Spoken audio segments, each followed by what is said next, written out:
Welcome back. In today's video, going to be taking a look at the Senate map and updating it for the month of October. And this is going to be an analytics-driven Senate map where I'm going to fill out every single seat based on what I think is the best statistical model, and that's the forecast over from 538, their classic model. They use a combination of numbers, primarily polling, fundraising, past voting results from these states, historical trends, all of those types of numbers, and then they combine that all into their model to get what they think is likely to be the final result in these Senate races. So we're going to be taking a look at that and then also taking a look at the polling data so you can see kind of how these things are trending right now in these races. There's 35 Senate seats up for grabs here, and as you can see on the map here, from 270 to win, they already have 14 solidly in the camp of the Democrats, as well as 4 with the Republicans, with 17 somewhere in between. And of these 17 seats, some are very close to that toss-up range, and then other ones are a bit more lean one way or the other. We're going to go through all 17 of these races,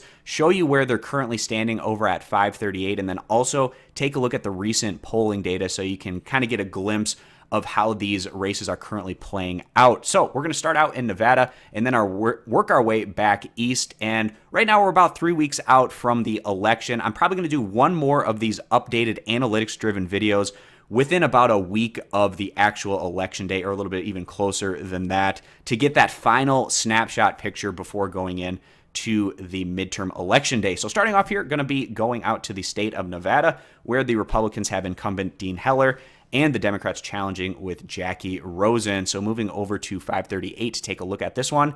And Heller has actually jumped into the lead here. Rosen was slightly ahead for a very long period of time, but now Heller has taken a slight lead where they're having him just under about a 60% chance of winning this one. And a lot of this has to do with the recent poll that just came out that really favored Heller, one of the strongest results that he's had. So let's go over to the polling data.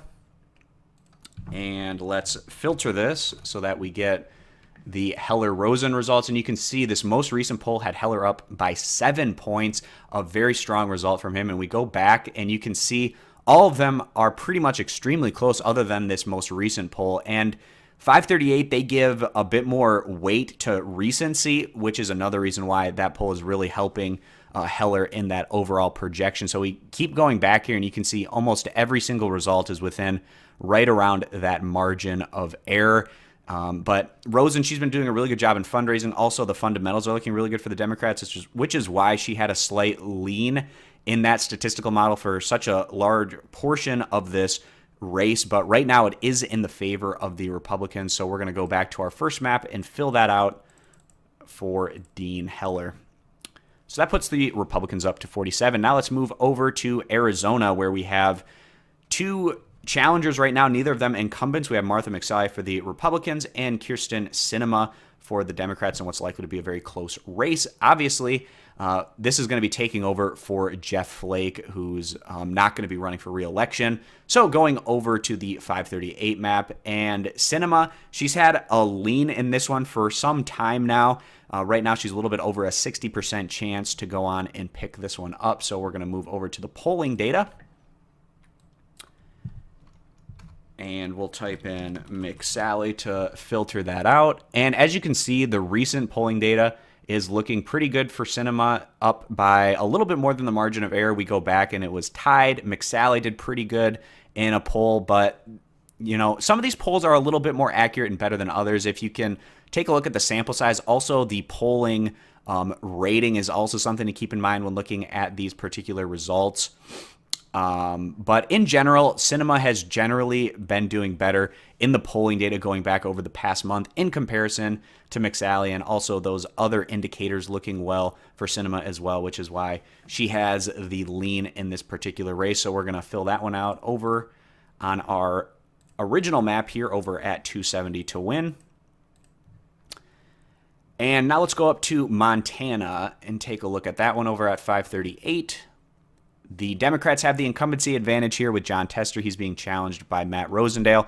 And for what is a pretty Republican state up there in Montana, the incumbent, he's got pretty good favorability numbers. Right now, he has a 6 and 7 chance of winning, according to 538. He's ahead in terms of this forecasted vote share by over 7 percentage points, which would be a pretty good sign for the Democrats if Tester was able to win by that kind of margin. So we'll go over take a look at some of the recent polling data from this one, filter it by this race.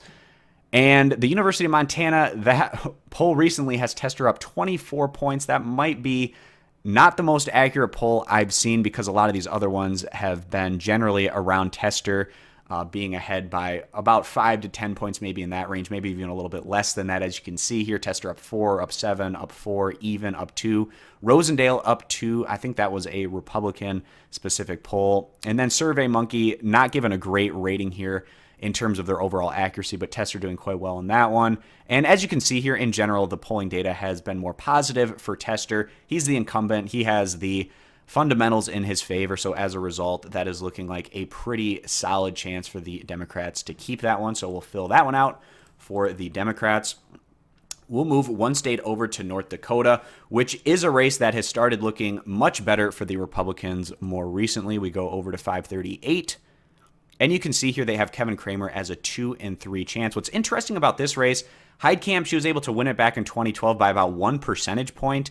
And the Republicans, they basically have an overwhelming domination of representation in their House and Senate within the state. They've been doing whatever they can to perhaps suppress a bit of that Native American vote because that is vital in getting Heidkamp to win this particular Senate seat. And I think it might actually be backfiring a bit on the Republicans because it's actually increased the enthusiasm of the Native American voters to go out and participate in these midterms where they might have not have otherwise done so. We'll see if that plays a factor here. And then also another thing for North Dakota is they have a marijuana initiative on the ballot, which might increase Democratic turnout as well. So we'll see if Cramer is able to keep this lead that he currently has. 538 has him at about a 3% over Heidi Heidkamp. We'll see what the polling data looks like in this one.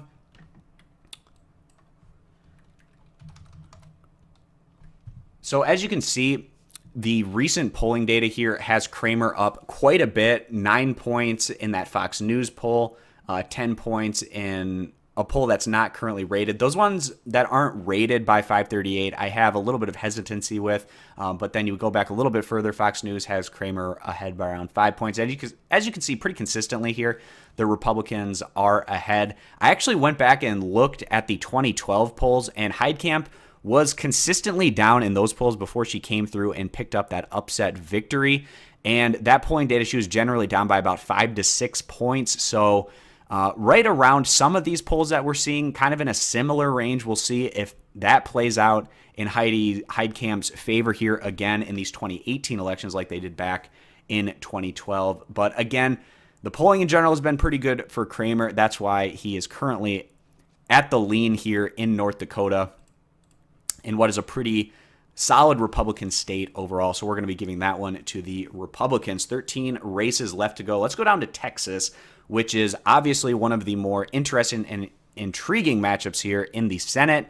And things are starting to go back towards Ted Cruz a bit more. Still, they have it within about 4 percentage points.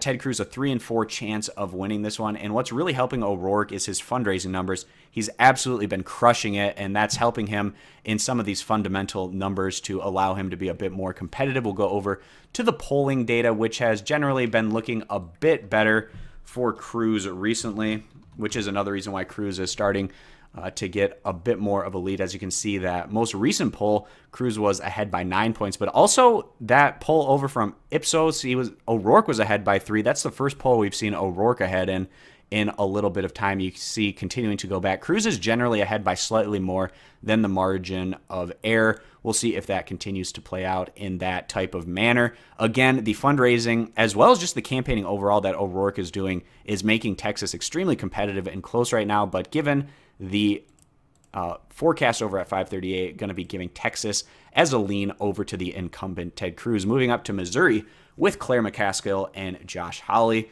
That Democratic incumbency advantage for McCaskill. We'll go over to 538 and see this one.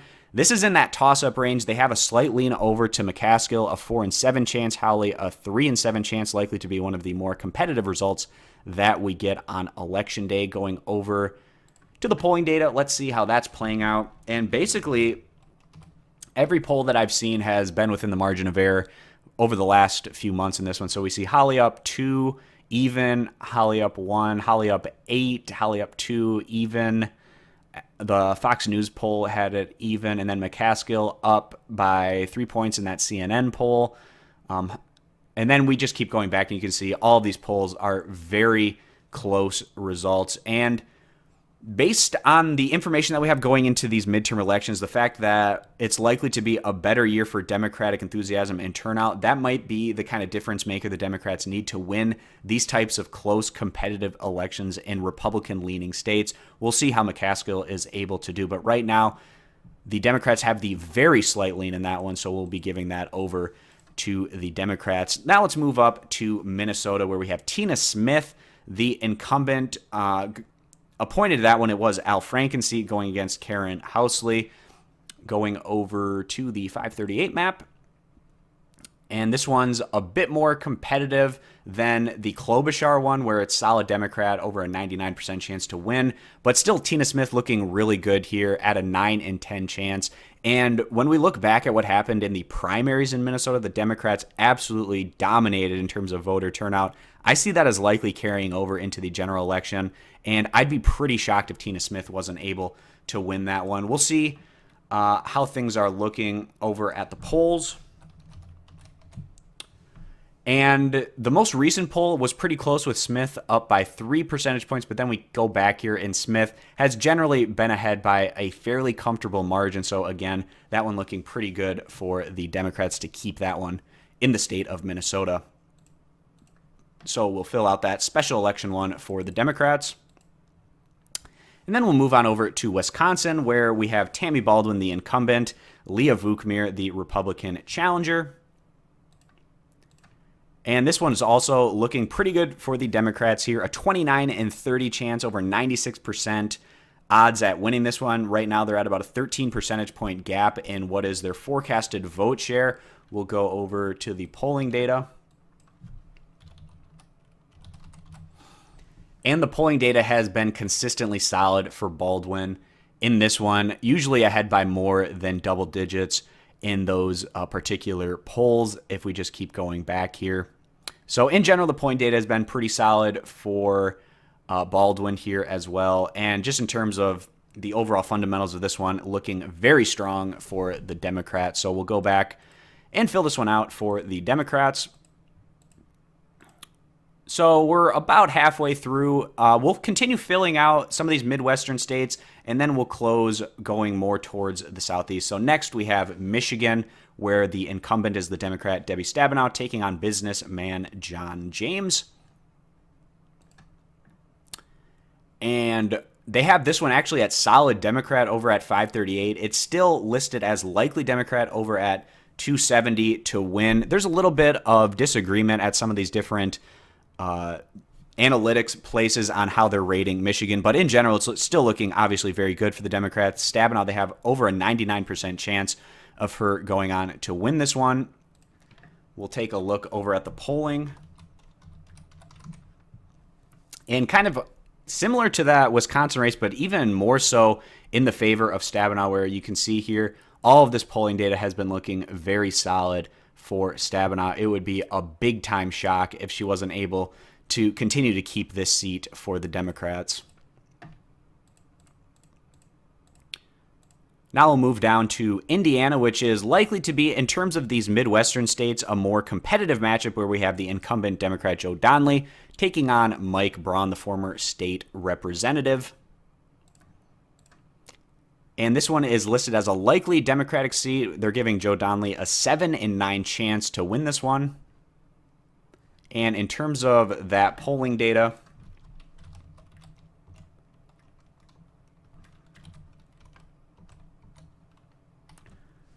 so the most recent poll actually has this one as even, which isn't great news for Donnelly. And actually, things have been getting a bit more competitive with these polls more recently. If we go back to like early September, late August, where things were starting to look a bit better for Donnelly overall. Again, these SurveyMonkey polls, I don't put a whole lot of stock into those. They have one of the lowest rating over at 538 in terms of accuracy. Those ones had Braun winning. In terms of some of these more credible poll sources, actually Trafalgar Group is a Republican polling And that one actually had Donnelly ahead by 12 points, which was kind of surprising. But also Marist College, a great one, had Donnelly up, as well as Fox News. They had it extremely close. And again, this is likely to be a very close race. But in general, the polling has slightly bent towards Donnelly, and then also the fundamentals for Donnelly overall are making this one lean more so for the Democrats. So going to be filling this one out for the Democrats. Moving on over to Ohio, where we have incumbent Sherrod Brown, the Democrat, and then Jim Renacci, the Republican challenger. And this is another one in the Midwest that's looking very strong for the Democrat. Sherrod Brown has a 29 and 30 chance to win this one. Very similar to that race over in Wisconsin. And then the polling data has been looking pretty good for Brown as well. Up 8 points, up 18, 17. You can see consistently he's been ahead by over double digits in most of these polls. So that's looking really good for the Democrats as well. So we'll go back and fill that one out. And next we'll move over to West Virginia, where we have incumbent Joe Manchin and Republican challenger Patrick Morrisey over at 538. And many thought that this was going to be one of the most vulnerable Democratic Senate seats just because how overwhelming West Virginia went for Donald Trump, certainly in 2016. But Manchin, he's given a 7 and 8 chance here. And actually consistently, he's been looking pretty good in the polling data. So we'll go over and take a look at that. That recent poll, Manchin was only ahead by 1. I actually think he's going to be negatively affected a bit in the polls running up to the election day because of his yes vote on Kavanaugh. That's likely to hurt his vote a bit amongst Democratic voters. But in general, he's been looking pretty good in the polls if we go back a couple of months. And again, I think that vote for Kavanaugh could maybe come back and hurt him in terms of that Democratic vote, the base of the Democratic Party that he needs to come out and vote for him. Perhaps it doesn't hurt him as much with independents or even Republican-leaning voters that still like Manchin. Again, one of those races we're going to keep our eye on and see how that plays out. There could be some backlash, but right now it's definitely in the favor of the Democrats to still keep this one in West Virginia. So we'll go and fill that one out for the Democrats.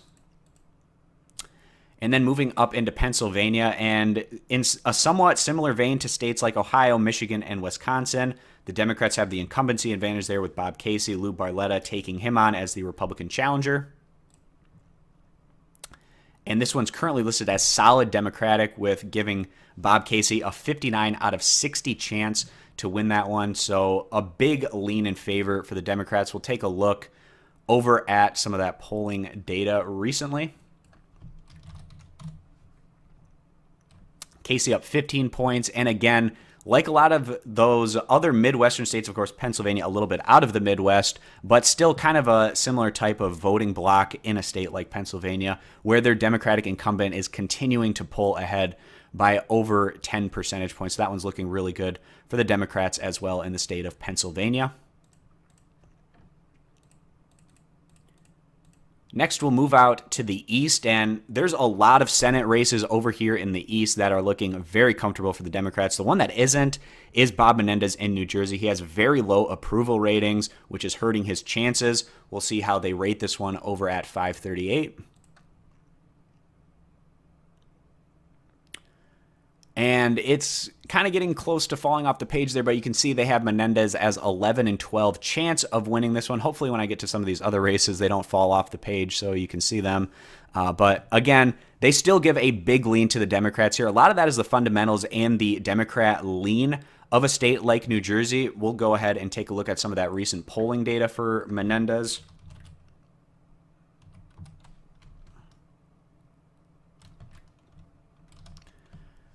And the most recent poll, a better sign for Menendez, up by 10 percentage points. We go back and you can see it's within single digits, maybe a little bit higher than the margin of error in these polls. So Menendez, he's not completely out of the water, but again, it is looking like he's probably going to be able to keep this one. We'll see how that plays out on Election Day, and we'll fill that one out for the Democrats in the state of New Jersey. It would be a pretty big blow to the Democrats if they weren't able to keep a state like New Jersey, even with a flawed candidate like incumbent Menendez. So now we just have 3 more results to go through. I'll start in Tennessee, then go to Mississippi, and then finish things off with Florida. So Tennessee, a really interesting endorsement from Taylor Swift for Bredesen, which I think can actually help Bredesen quite a bit, especially in terms of women voters who have been so influential throughout primary season. I think that probably carries over into the general election, where Marsha Blackburn might have just gotten a lot of that women vote that otherwise maybe is more of an independent women vote that wants more women representation in over in Washington. But having someone like a Taylor Swift come out and endorse somebody like a Phil Bredesen, I think can have an impact. It's already a very close race. We'll go over to 538. Right now, Blackburn, she's actually been doing a bit better in the polls over the past month or so, which has put her up to a 7-9 chance of winning this one. Also, just the Republican lean of the state is really helping her in those fundamentals. So we'll go over and see how the polling data is looking right now.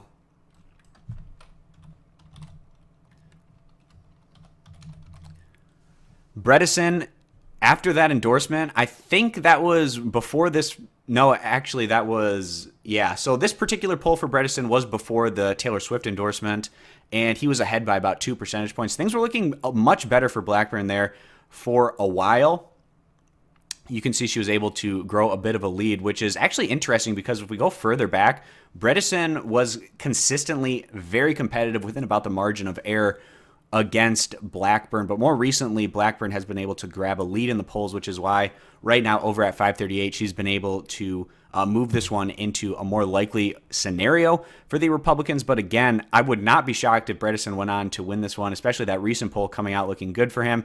And on top of that, the Swift endorsement. But just on top of everything else, the fact that Bredesen, he's a very popular former governor. He's proven he can win statewide elections in the state of Tennessee. We'll see how that one plays out. But right now, giving the lean over to the Republicans in Tennessee. And that puts things at 48-50 right now. And this Mississippi one, obviously likely to push things over the line here for the Republicans. They have Cindy Hyde-Smith and then Mike Espy. It's a situation in Mississippi where they have these elections, and if someone doesn't get over 50% of the vote, they go to a runoff. And this is very likely to go to a runoff with Democrat Mike Espy going against Republican Cindy Hyde-Smith. So we'll see how that plays out after the initial vote here in November and then going towards that runoff. But going over to 538, they have this one as likely Republican with Hyde-Smith as a 5 and 6 chance. The reason she has a better shot as the Republican here is because she has the endorsement of Donald Trump, who's very popular in the state of Mississippi. We'll move over to the polls to see how things are looking in this interesting matchup here. And as you can see, the polling is very strange in this one because there's a number of Republican candidates here that can split the vote. Again, it's highly unlikely that Espy is going to get over 50% of the vote in total, so this is almost certainly going to a runoff. We'll see how that plays out, but in that runoff, you'd expect the Republicans to consolidate that vote, and this one, obviously, as a result, is likely to stay with the Republicans. And that puts them over the majority, getting 51. Of course, if they just have 50, that would also give them the majority with the vice president breaking a tie if it was a 50-50 scenario. But just one more state here. That's going to be Florida, where we have incumbent Bill Nelson and then Florida Governor Rick Scott challenging him, putting a ton of his own personal wealth into this race, making things extremely competitive. And Rick Scott actually has a pretty favorable rating as a governor, which tends to be the case. Governors in their home states tend to do a bit better in terms of that favorability number in comparison to senators. We'll go over and take a look at this one. And Bill Nelson's actually been doing a bit better recently in the polls, which is why he's been able to get this one into a lean Democrat scenario in Florida in this rating. We'll take a look at that polling data. So the most recent poll has Scott up by 2 points, and you can see most of these polls are within about the margin of error, but even that is better for Nelson than what we were seeing a few months back. We continue to go back here, and you can see Nelson in general has been slightly ahead in a lot of these polls. Also, some of them have Scott slightly ahead. So in terms of the polling data, it's been extremely close. We'll see how this one plays out. Again, likely to be one of the more interesting and competitive results. Not a big surprise. That seems to almost always happen in the state of Florida. But again, right now it is a lean for Bill Nelson. And also, I think that Andrew Gillum being high on the ticket here as the governor for the Democrat side, I think he's going to turn out a lot of vote that maybe not otherwise would turn out in a midterm election year. Maybe voters that aren't as politically active, or maybe they only vote in presidential elections. I think he's the type of candidate that can increase that Democratic voter turnout, and that's likely to have a trickle-down effect to help Nelson as well. But over in terms of his chances at 538, they also have him as a lean. So at the end of the day, they have the map at 49 in favor of the Democrats, 51 for the Republicans. And one that's changed just recently is that Nevada result. If that was still in the Democrats' hands, then that would make things a 50-50 tie. And if that was the case, then the Democrats would either need to keep the incumbent Heidi Heitkamp or pick up an upset with Phil Bredesen in Tennessee or Texas, and then maybe a little bit more outside of a chance than that over in Mississippi with Mike Espy. Again, guys, we'll see how all this plays out, and I'll do more of these analytics-driven videos a little bit closer to the election day to get that final snapshot before the final votes are cast. Hope to see you then. Subscribe for more of this type of content, and I hope to see you guys back here for future videos.